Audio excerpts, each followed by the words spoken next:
Hello, everyone. It's Alexo here with a new Awful Creepypasta for you all. All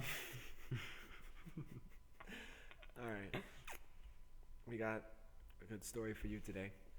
Sort of. It's called Angry Sylvester. Still one. No, just Angry Sylvester. Oh yeah, the law. I'm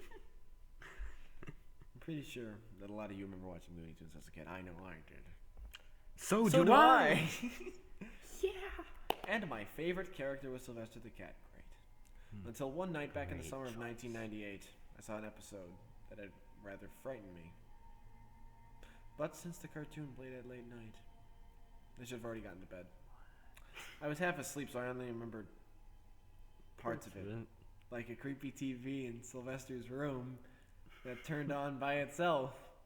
I thought maybe it was just a nightmare. Sadly, it wasn't. 1 year later. 1 year later. The next summer, my brother and I were bored on an afternoon, so we decided to watch some TV. We flicked to Cartoon Network. And Cartoon Network appeared just in time when Looney Tunes was starting. It played 2 normal episodes of Sylvester, nothing special, except for one thing. The second part was coming to its end. My brother and I felt like something wasn't right. Oh. We thought that it might show that one certain episode once again, and it happened. What a coinky dink. Angry Sylvester. Now this is the actual Angry Sylvester. So I like to thank you guys. Our first 2 pastas were called Untitled and 1 year later. This is Angry Sylvester. Yeah, I don't not even know. The episode didn't have that same intro that most of the Looney Tunes cartoons had. Neither the catchy title music. That doesn't mean anything. Just skip right to the title screen. Didn't even fade. Just switched right there. They didn't care. There was no title written on the screen. It just showed the living room of a house, and it looked like it was drawn entirely with only 2 colors: blood red and black as emptiness. Now coming the in emptiness in my heart. Yeah, it came in 2 colors: blood red and black as emptiness. Now in your family pack Crayolas. There wasn't any music there either. Stop using either incorrectly, please. The only sound that could be heard during this part was a woman saying, "Directed by ... The creepy thing about it was that it was in our country's native language, Hungarian. What the heck? And this happened way before Cartoon Network started broadcasting in our country's native language. And it sounded like the announcer was being strangled by somebody. Directed by... If it's in Hungarian. Then the episode started. Once again, it didn't fade to the beginning, just switched right there. It showed Sylvester standing in front of something that looked like a military base. Sorry. There wasn't any music or sound here either, just dead silence. Sylvester also didn't look like he did in the other cartoons. He looked bruised and badly beaten, and his eyes had no pupils. Really? Normal. He didn't say anything, he just looked really angry. In the next scene, he entered the military base. It was empty. Sylvester entering a military base. It's a cat. It was empty. No guards or soldiers. You know what you're trying to make scary here? It's Looney Tunes. It's a cat.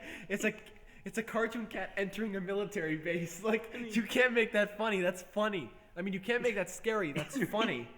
You probably can't make it that funny either. You're better off, I don't know, taking anything else. But Sylvester still entered, and he wanted to get revenge on the people for what they did to him. Elmo entering a military base. So he decided to sabotage the military base by destroying all the lights hanging from the ceiling. What? This scene also looked very disturbing. While Sylvester was tearing down the lights, his claws grew to a ridiculous size, and they were covered in blood and oil. The only sound that could be heard during the scene was the sound of sparkling electricity, which also sounded very loud and sounded very loud and frighteningly realistic. The scene was also flashing rapidly, making it look even more scary and also dangerous to people who suffer from epilepsy. The same scene also repeated itself 10 times until it got to the next scene. And you continued watching. Brother, he's gonna do it again. He's gonna destroy the lights. Oh my gosh. Brother, he's gonna do it again. He's gonna destroy the lights. I'm imagining it's like an hour-long sequence and it goes on. Yeah. In the next scene, Sylvester was at home. However, Granny, Tweety, or Hector were nowhere to be found. That's so bad grammar. Who was Hector? He was all alone. His room also looked empty and scary. The floor was blood red and the walls looked like they were on fire. They were. The room contained 2 tables. A large one that had something that looked like a toy Dalek and a screwdriver on it. What? And a smaller one that had an ancient TV on it. Suddenly Matt Smith entered the television cartoon. There was also a window in the background, but its beams were misaligned, so it looked like an inverted crucifix. Oh. Ah! Ah! Sega. Yeah. Sega, famous for their inverted crucifix. Yes, very. But also outside, it was pitch black. Not as if it was night outside, but as if there was literally no existence outside that window. So Sylvester proceeded to repair his. Alex, Sylvester proceeded to repair his toy Dalek with the screwdriver when suddenly the TV on the smaller table behind him turned on by itself. The TV showed an extremely creepy cartoon.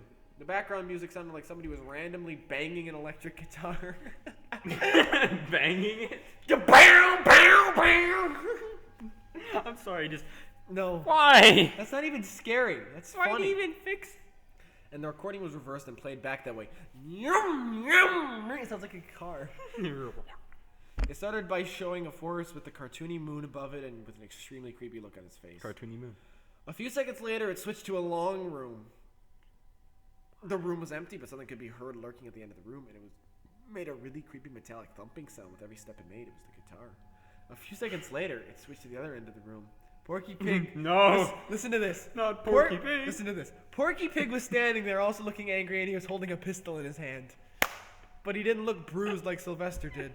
He said something to the monster at the other end of the room, then fired his gun a few times. Porky Pig. Porky Pig is firing his gun at a monster in a long pitch black room while the monster is making thumping metallic sounds, while in the background a TV turns on to a banging electric guitar while Sylvester the cat repairs a toy Dalek with a screwdriver in Hungary.